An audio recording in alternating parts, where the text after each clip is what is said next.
Wolf here. I'm recording Lake of Voices. It just came out in full release today. I don't know if anyone's played the demo. I haven't, so, or visual novel. Yeah, I haven't started it yet, so let's see how it goes.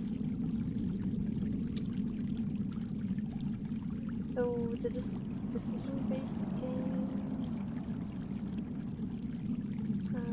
Page up key returns to previous text. T key opens full text history. Okay. The grip on my lantern tightens as the fog around us thickens.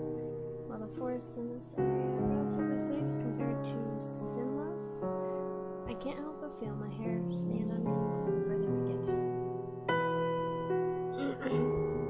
I hope my mouse doesn't bother you guys. My free hand fingers the hilt of my sword. Something akin to a nervous reflex.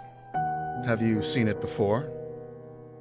The mill breaks the silence, either sensing my unease or what the heck is that word? Assuaging his own? I hope it's the latter. I haven't. I've had no reason to go near this cursed lake until now. What of you?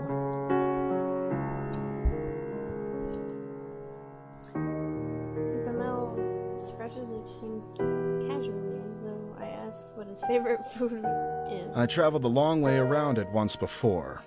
Not so pleasant. Something about it just frays your nerves. Although, even being near it is enough. So I'm not the only one that feels it. A sense of relief hits me, but not enough to undo the buzzing of anxiety.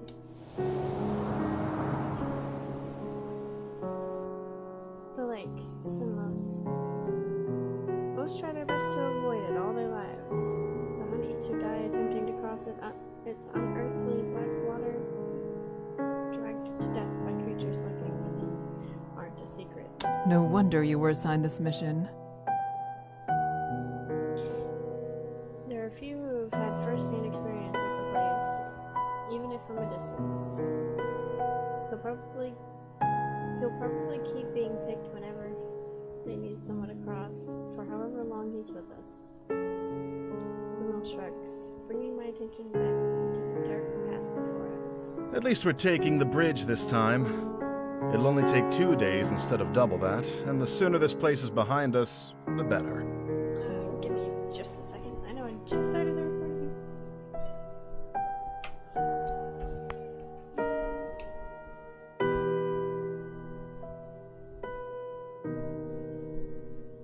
Okay. It would be preferable not to risk it. But time is of the essence. We don't really have a choice. Guessing this bridge is bad news? One of our allied villagers, Himmer, is being harassed by brigadiers. Oh, you actually know that word. Yay, army things. A band of ruffians. We don't have very many guards to send on an assist. Only Bamel and myself. The least we can Self-voicing enabled. Oops. The least we can do is arrive before. Nope. Self-voicing disabled. Oops. Sorry, I didn't mean to do that. The least we can do is arrive before we are too late to be of any use. These kinds of squabbles happen often, but have to be put down, lest they turn into a blood grudge or all-out war. The last we heard, neither option was that far I can off. also see why they chose you to come out here. I glance at Bamel, an eyebrow raised, a slight smile plays across his lips. You're always so calm and so serious. Nothing can get to you. You're the best choice they had. He's cute. A smile now tugs at my own lips. I would like to thank him, but I wouldn't be so calm and serious as... But that wouldn't be so calm and serious as he just described. And if that's how he sees me, I'd like to keep it that way. My lack of reaction only makes his smile grow. He chuckles a bit before refocusing on the path. I do the same. It wouldn't be right to let my guard down in a place like this. Bimel appears to feel differently, however. You know the town on the other side of the lake, though. It's not so similar to ours. If all goes well, perhaps we'll have enough time to enjoy the new area. I hope the music isn't too loud. I think I'm going to turn the music down a little. No. First, I'm going to save. Why am I on slot 17? And then go to settings, music volume. I like the music though, it's very pleasant.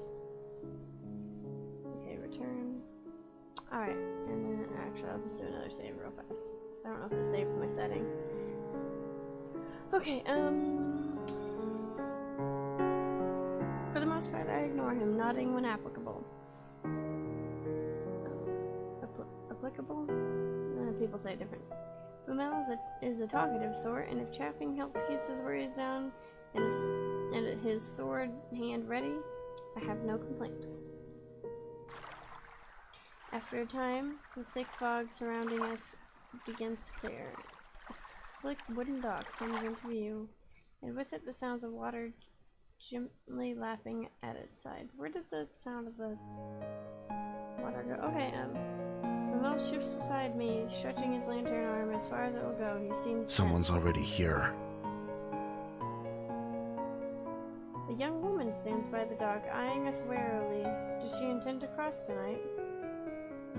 Evidently, she has the same question. As we step up next to her, it's clear she isn't simply passing by. She's waiting. The stranger nods curdily to Margaret. us. Kiga the Steadfast.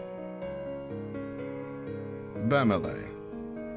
Hello? Bemele? Okay, that's not how I thought it was said.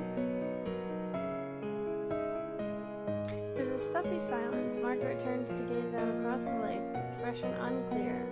With not much to say, Bemele and I do the same.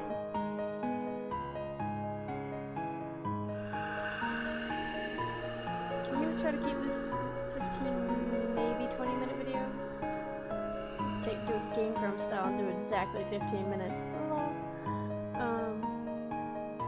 From here, the black surface of the lake looks disarmingly calm.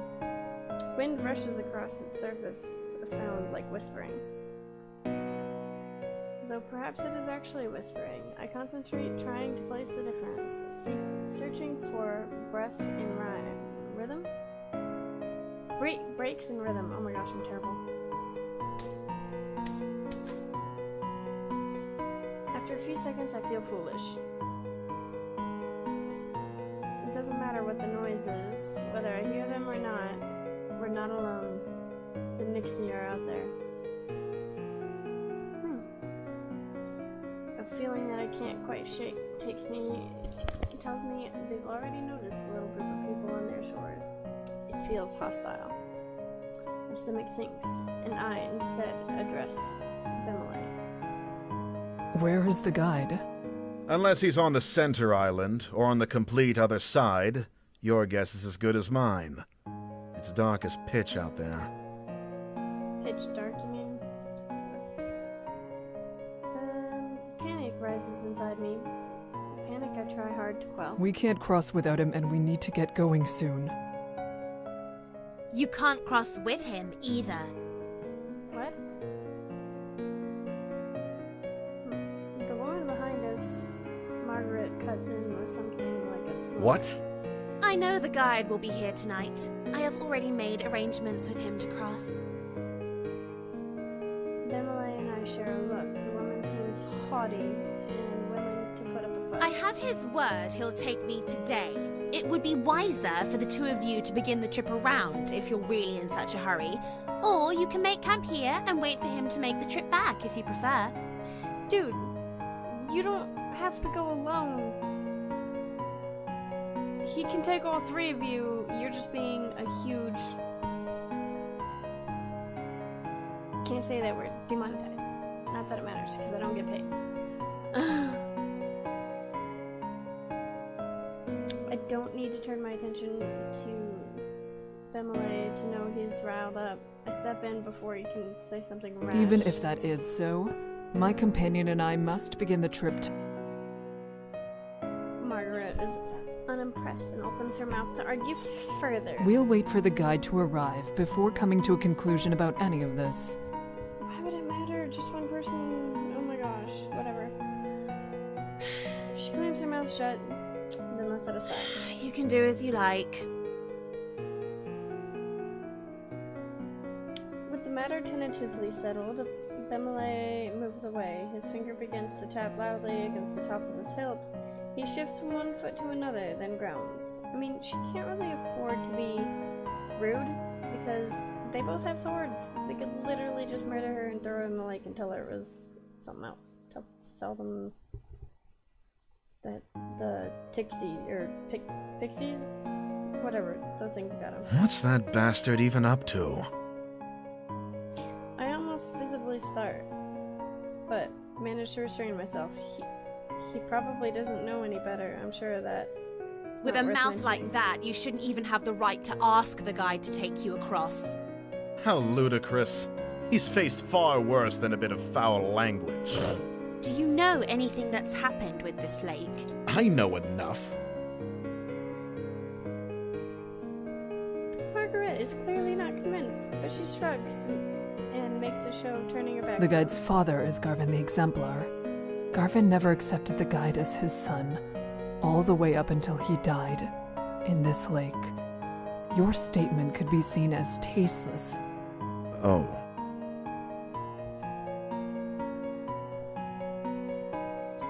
Bemele rubs the back of his neck, his face regretful. My apologies to the guide. I didn't mean it that way. I never knew about his... well, that. A smile spreads across my face when I quickly wipe away. He really did just misspeak. Well, duh.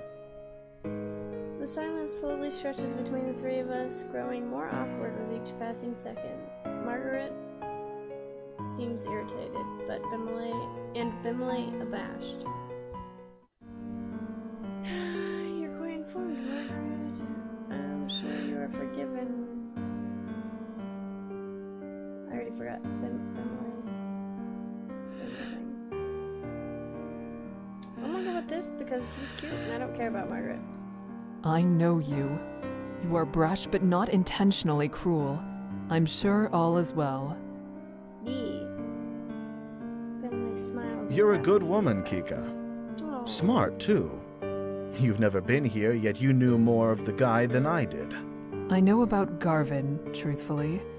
Tales of his deeds were some of the only stories my parents ever told. Is that so? You could tell me more about it sometime. I like the voice actors. I pause, unsure how to respond to this type of request. I would like that very much. Oh, he's blushing! Yes, I wouldn't mind that. It must wait until after this trip, though. Of course. We should drop this topic sooner rather than later, in any case. No, he stopped blushing. I agree. Even if there's no harm meant, hearing someone mention Garvin is probably difficult for the guide, no matter what the circumstance. With the topic dropped, we each remained locked inside our own thoughts, not another word passing between us. Ooh, a light! Gently swaying through the foggy air, it gets closer and closer until it becomes apparent it's a figure carrying the lantern. That must be the guide, although I can't shake the ghostly aura it gives off. The figure steps onto the shore, but we wait for him to approach us instead of going to meet him. None of us are sure how close to the waters we can get before it is no longer safe. He stops in front of us and simply stares. Are you the guide of Sinlos? The man nods. He has a sharp face and weary Well, eyes. that's grand. We would like an escort. Bemele motions to the two of us, and Margaret approaches. A strange smile. on her Hello, face. it's good to see you again. I'm ready to cross, as we've agreed upon. What? I don't like her. The guide turns a face to her as well, face remaining unchanged. And Must not be a lie. He would have said something otherwise. She really does have a preference to travel with him. That's a problem. Is there a way we can all begin the trip tonight? Yes, I will allow all 3 of you to go. But with that many, at least one will die before we reach the other What? side. A disturbing addendum. One offered with little emotion attached. Demolay glares back, asking what we're supposed to do with such. You should go around. The sentence hangs in the air. The second half unspoken. If you want to live. We don't have time for that!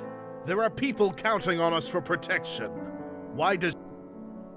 He jerks a finger at Margaret. Sorry for skipping him. Whose face contorts with anger. I don't need to explain myself to you. My journey has already been put off once, and I was promised I could go today. I will be going under any circumstances. Oh, good. Maybe you'll die. She meets Bemelay's eyes with the gaze of steel. He starts to speak, but she cuts An in. extra day or 2 shouldn't be that much of a problem for you. Whoever you're meeting can surely wait such a tiny amount longer. Patience is a virtue, after all. The night is only so long, and if we're still on the bridges when the sun comes up, we'll all die as they sink back below the surface. If you don't decide soon, no one will be going. The guide is dispassionate, stoic. I almost feel something's wrong with him if I didn't share the trait myself. Oh, I guess I'm not doing 15, I'll do 20. Bemelay pushes me aside, jaw clenched. That woman tight. isn't armed. We can easily get her to back off if we make this into an actual fight. Really? After all, we have to go tonight, yes? If one of us really is to die, it'll be her. Would staying be a worse fate than her death? Really? Refusing to meet Bemelay's eyes, I try to keep my voice as We low don't as know her possible. situation. This isn't a decision we can make for her. What? Bemelay leans in closer, apparently having missed what I said. I remove the sympathy for her in my response when I The say guide it won't again. accept something like that, Then what else do you have? First of all, you and I cannot split up. Either we both stay, or we both go. Right. That's not a question. I cross my arms, a hand on my chin. I have full confidence in my abilities and in the mill. But there's no reason not to believe the guide knows exactly what he's talking about. If we go, he might not be able to get... Hello?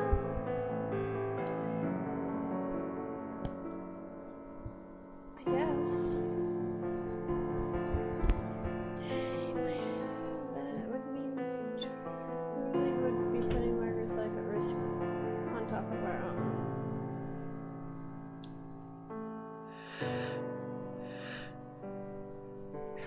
I don't... You will stay. What? You would have already decided to come if you had the proper mindset for a journey. But you don't understand. The guide raises a hand to me, eyes cold, my words dying in my throat. If he decides we aren't fit to cross, how could we persuade him otherwise? This is bullshit! Oh, We are more than equipped to make this journey, and we know more of what it means to be in danger than most will know in all their life. You two will stay. the male's muscles tense, and I put a hand on his arm. He trembles slightly beneath my fingers, his hands curling themselves into fists, but he doesn't say another word. The guide turns around and heads onto the bridge. Margaret uncomfortably looks from the guide to us. Goodbye. And she steps onto the bridge after him. The male sighs, the anger releasing from him, and they disappear into the fog. Okay, so that was an interesting first episode. If I even have any watchers, let me know what you think. I'm probably gonna do more, but it might be a while before I upload the second one because I gotta go do things. Going on a trip. And next episode.